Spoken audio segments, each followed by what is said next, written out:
ಇನ್ನು ಘಟಪ್ರಭಾ ನದಿಯಿಂದ ಅಪಾರ ಪ್ರಮಾಣದ ನೀರು ರಿಲೀಸ್ ಆಗ್ತಾ ಇದೆ ಈಗ. ಹಾಗಾಗಿ ಗೋಕಾಕ್ ಮೂಡಲ್ಗಿ ತಾಲೂಕಿನಲ್ಲಿ ಪ್ರವಾಹದ ಪರಿಸ್ಥಿತಿ ಉಂಟಾಗಿದೆ. ಇದರಿಂದ ಇಬ್ಬರು ಬಾಣಂತಿಯರಿಗೆ ನೆರೆ ಎಫೆಕ್ಟ್ ತಟ್ಟಿದೆ. ಪ್ರವಾಹದಿಂದಾಗಿ ಮೂಡಲ್ಗಿ ತಾಲೂಕಿನ ಮಸ್ಕುಪ್ಪಿ ಗ್ರಾಮ ಮುಳುಗಡೆ ಆಗಿರೋದ್ರಿಂದ ಮನೆಗಳು ಈಗ ಅಲ್ಲಿ ಇರೋದಕ್ಕೆ ಸೂಕ್ತವಾಗಿಲ್ಲ ಮನೆಯಲ್ಲಿ ಪರಿಸ್ಥಿತಿ. ಸೊ ಆ ಕಾರಣಕ್ಕೆ ಅವರೀಗ ಕಾಳಜಿ ಕೇಂದ್ರಕ್ಕೆ ಬಂದಿದ್ದಾರೆ. ಬಾಣಂತಿ ಲಕ್ಷ್ಮೀ ಗಾಣಿಗೇರಿ ಅವರಿಗೆ ವಡೇರಹಟ್ಟಿ ಗ್ರಾಮದ ಅಂಗನವಾಡಿಯಲ್ಲಿ ಪ್ರತ್ಯೇಕ ವ್ಯವಸ್ಥೆಯನ್ನು ಮಾಡಿ ಆರೈಕೆ ಮಾಡಲಾಗ್ತಾ ಇದೆ.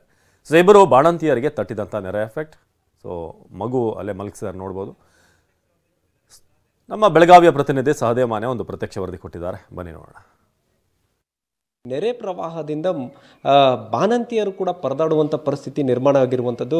ಸದ್ಯ ಈಗ ಒಂದು ಕಡೆ ಮನೆಗಳನ್ನು ಬಿಟ್ಟು ಕಾಳಜಿ ಕೇಂದ್ರಕ್ಕೆ ಶಿಫ್ಟ್ ಆಗಿದ್ದಾರೆ. ಆರೈಕೆ ಆಗಬೇಕಿದ್ದಂತಹ ಮನೆಯಲ್ಲಿ ಆರೈಕೆ ಆಗಬೇಕಿದ್ದಂಥವರು ಇದೀಗ ಅಂಗನವಾಡಿ ಕೇಂದ್ರಗಳಲ್ಲಿ ಆರೈಕೆ ಆಗುವಂತಹ ಪರಿಸ್ಥಿತಿ ನಿರ್ಮಾಣ ಆಗಿರುವಂಥದ್ದು. ಸದ್ಯ ನಾನೀಗ ಏನು ತೋರಿಸ್ತಾ ಇದ್ದೇನೆ ಇದು ವಡೇರಹಟ್ಟಿಯಲ್ಲಿರುವಂಥ ಅಂಗನವಾಡಿ ಕೇಂದ್ರದ ಸದ್ಯದ ದೃಶ್ಯಾವಳಿಗಳು. ಇಲ್ಲಿ ಲಕ್ಷ್ಮಿ ಅನ್ನೋರು 20 ದಿನದ ಹಿಂದಷ್ಟೇ ಹೆರಿಗೆ ಆಗಿರುವಂಥದ್ದು. 20 ದಿನದ ಕೂಸನ್ನು ಕಟ್ಟಿಕೊಂಡು ಇದೀಗ ಕಾಳಜಿ ಕೇಂದ್ರದಲ್ಲಿ ಇರುವಂಥದ್ದು.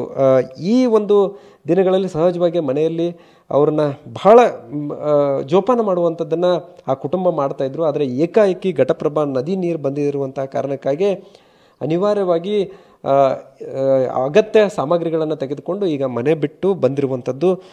ಆ ಕುಟುಂಬವನ್ನು ಕೂಡ ತೋರಿಸ್ತಾ ಇದ್ದೇನೆ. ಅದರ ಜೊತೆಗೆ ಇಲ್ಲಿರುವಂತಹ ಅಂಗನವಾಡಿ ಶಿಕ್ಷಕಿಯರು ಏನು ಬಾಣಂತಿಯರಿದ್ದಾರೆ ಅವ್ರನ್ನ ತಮ್ಮ ಮಕ್ಕಳಂತೆ ಪೋಷಣೆ ಕೂಡ ಮಾಡ್ತಾ ಇರುವಂಥದ್ದು. ಸೊ ಸಹಜವಾಗಿ ಒಂದು ಕಡೆ ಎಲ್ಲೋ ಒಂದು ಕಡೆ ಮನೆಯಿಂದ ಬಿಟ್ಟು ಬಂದಿವಿ ಅನ್ನುವಂತಹ ಚಿಂತೆ ಈ ಕುಟುಂಬಸ್ಥರಲ್ಲಿ ಇರುವಂಥದ್ದು. ನಾನೀಗ ಅವ್ರನ್ನ ಮಾತಾಡ್ತೇನೆ.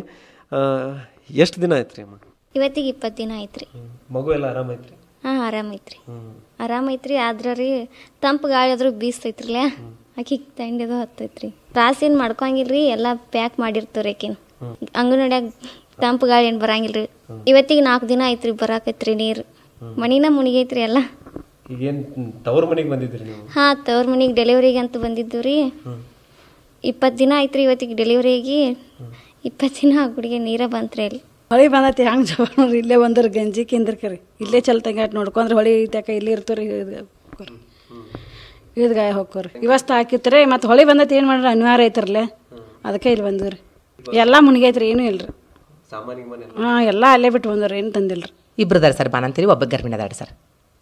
ಒಬ್ಬ ಗರ್ಭಿಣಿ, ಇಬ್ಬರು ಬಾಣಂತಿ ಬಂದಾರ ಸರ್. ಮಸ್ಕೂಪಿನಿಂದ ಬಂದಾರ ಸರ್.